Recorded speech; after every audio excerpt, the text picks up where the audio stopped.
Good day everyone. In this video, we are going to discuss about addition of rational algebraic expressions. So dito naman, i-discuss natin yung rationals with different denominator. Okay? Let's have an example. 2 over y plus 3 over x. So dito, magkaiba yung denominator natin. So first step is to get the LCD of y and x. So ngayon, dahil magkaiba naman yung variable natin na x and y, multiply natin, x times y is xy. Next step is to change the denominator by the LCD. So yung nakuha nating xy, yun yung ipapalit natin sa denominator. So we have over xy plus over xy. Blanco lang muna natin yung numerators kasi kukuhanin pa natin using the next step. Next step is to multiply the original fraction by the LCD. In 2 over y, imumultiply natin sa LCD na xy. Then, cancel natin yung y. 2 times x equals 2x. So, yung 3 over x naman, multiply natin sa LCD na xy. Then, cancel natin yung x. 3 times y equals 3y. So, itong 2x at 3y, yan yung ilalagay natin dito sa numerators. After that, i-add na natin yung rationals. Ngayon, dahil parehas na sila ng denominator, kokopyahin lang natin yung denominator, tapos we will going to add the numerators. 2x plus 3y. So, since wala naman silang common factor, and at the same time, hindi sila similar terms, that means hindi natin pwedeng pag-combinin.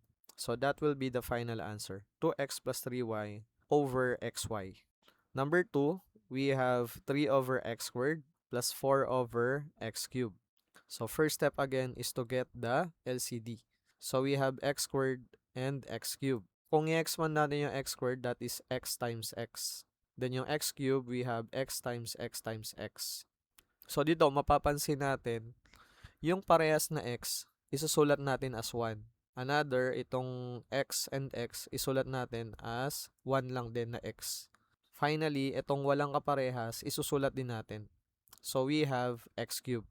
Another na pwede nyong gawin, kapag parehas ng base, di ba parehas sila ng base? So, ang gagawin nyo na lang, kukuhanin nyo yung variable with higher exponent.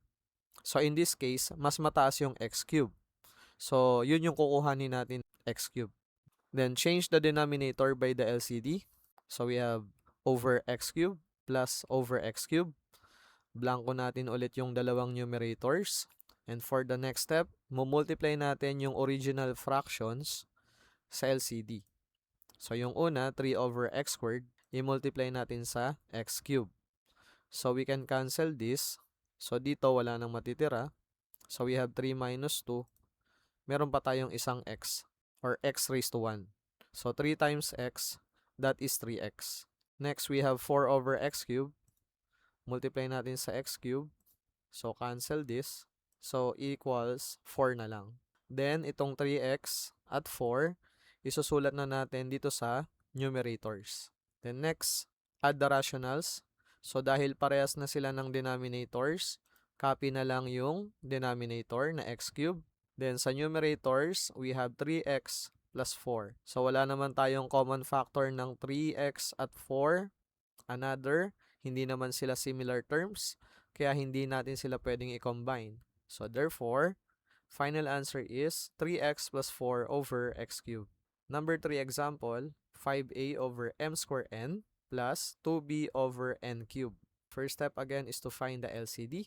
So sa m square n, we have m square times n. Then n cubed, so n cubed pa rin. So kung mapapansin natin, yung m squared, walang kaparehas, so kuhanin natin yon. Tapos, sa n naman, at n cube, mas mataas yung n cube. So, kukuhanin natin yung n cube. So, the LCD is m squared n cube. The next step is to change the denominator by the LCD. So, we have over m squared n cube plus over m squared n cube. Blanco ulit yung numerators. For the next step, multiply natin yung original fraction by the LCD. So, we have 5a over m square n, multiply natin sa m square n cube. So, yung m square saka m square, pwede nating i-cancel. Yung n cube saka yung n. So, sa n cube, may matitira pang n squared. So, 5a times n squared, that is 5an squared. Yung 2b over n cube, multiply din natin sa LCD. So, we can cancel n cube. So, 2b times m squared, that is 2bm squared. At itong dalawang to, 5an squared, 2bm squared, yan yung ipapalit natin sa numerators. For the final step, let us add the rationals. So, parehas na yung denominator. Kopyahin na lang natin yung denominator. Then, 5an squared plus 2bm squared. Wala silang common factor. And another, we cannot combine them kasi they are not similar terms. Okay? So, that will be the final answer. 5an squared plus 2bm squared over m squared and cube.